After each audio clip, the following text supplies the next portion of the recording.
successful and who are doing well. So instead of feeling envious or jealous that they are doing well, if you really have mudita, you feel joyful. If your boyfriend or girlfriend is talking to another girl or boy, and they're enjoying themselves, if you are practicing mudita, you should be happy.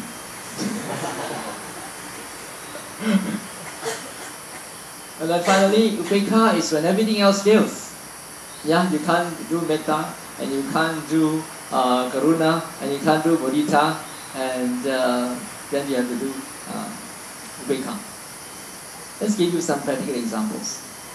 In Visuddhimagga, the path of purification is a key text, the meditation manual in the Pali tradition, Theravada tradition. It gives an illustration of a mother. A mother, her attitude towards her children, and how she practices these 4 Brahma Viharas. The first one, of course, is very obvious. Metta. A mother would have unconditional, almost unconditional love for her child, and she would just keep on giving, whatever the child needs. You see, right from the moment she is pregnant, she will have the loving kindness to take care of her body, of her diet, to protect the baby. And then when the baby is born, despite the fact that the baby is totally inconsiderate, will start wailing right in the middle of the night, but the mother will still get up and tend to the baby, and many sleepless nights. She will still bear with all those many sleepless nights to tend to the baby. That is loving kindness. One parent told me that having children is just dana all the way, because you keep on giving until they leave your home, and if you are lucky, they might be grateful and support you. If you are not lucky, they turn out to be ungrateful children. They'll put you in the old age home when you grow old. Okay, so that's the practice of dana parami, but not really, because dana parami that doesn't really count, because it's part of you. It's an extension of you. Right. So when does mother practice karuna? Practice compassion when the child gets in trouble, falls into the drain, cuts himself or herself, and then she will try all her best to save him or her.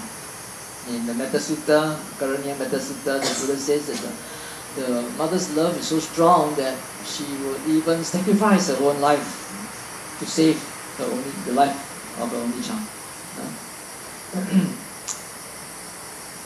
Then the second, mudita is when the children grow up and they're successful. When the child gets first prize in school, then you're very happy. Gets first class honors, gets a good job, you're very happy. That's mudita. And then finally, when they get married and they're on their own, it's time for you to relax. Now all my responsibilities okay already.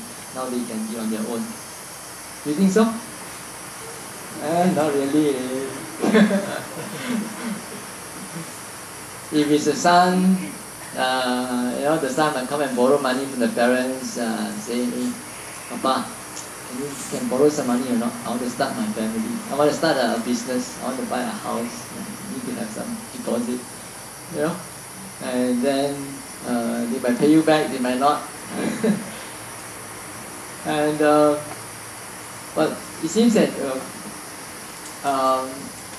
daughters are better. Daughters are more grateful. Because they are mothers and they know how much one has to sacrifice to take care of the children, so they can reciprocate more towards the parents.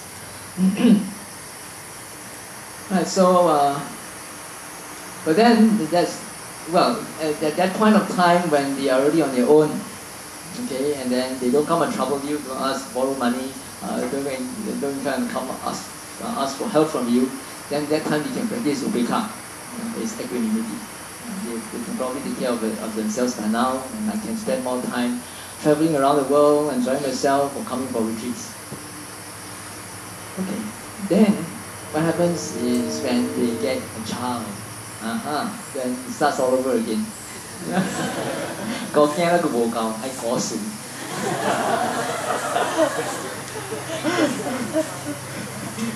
And why is it that? Why does you're not obliged to do so, but still, the attachment is there. If you don't help the couple to take care of their child, because they are nowadays most couples are professionals. They are occupied. Both of them have got to go to work. No one at home to take care of the child. Are you prepared to leave the child to the Indonesian maid? After hearing all those horror stories. So Papa no. Then you have to go and do out of attachment, out of grandmother's love for her grandchild. So that's how the world goes around. That's samsara. Right. Okay. So as I said in my article, I understand that all of you are equal, and all of you have love which have a lot of conditions behind them. Not unconditional love, conditioned love. But hopefully, if you practice metta and metta bhavana and vipassana meditation, that might help you to reduce your conditions, right? So that you can have less suffering and more contentment and happiness. Okay, now let's try to do some metta. And before we do metta, I think you've been sitting for some time now. Why not you stand up and do a bit of vipassana first, and then we go over the metta. Please stand up, not in the cushions, but on the floor.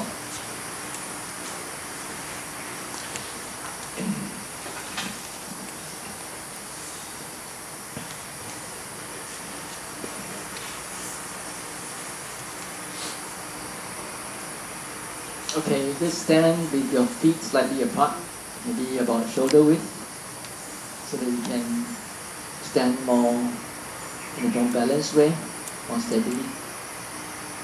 Your arms can be put at the sides, in front or the back, up to you, whichever is more comfortable.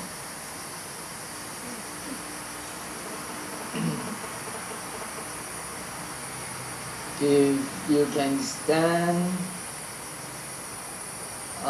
steadily by closing your eyes, please close your eyes. If you cannot, then you can open your eyes slightly, half open, and just maintain a steady gaze, unfocused gaze. You're not staring at any particular object.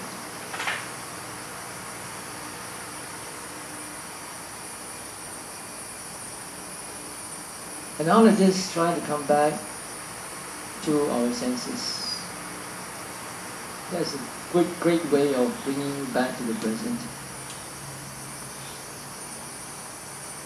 Just be aware of the sounds around you.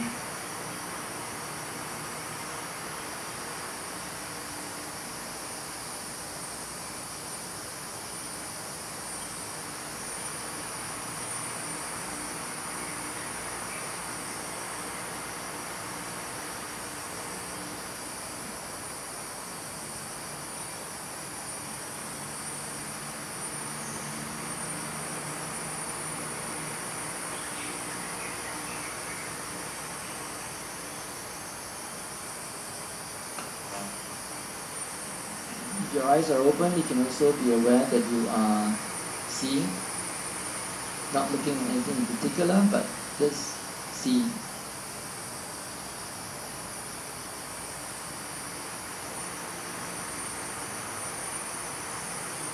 At the same time, you can also be aware that you are standing.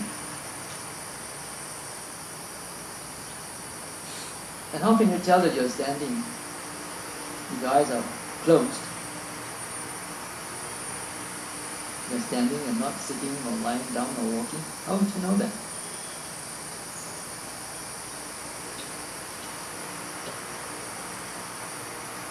You can know that because you can feel sensations in your body. Right? Particularly your soles, with the touching, the floor.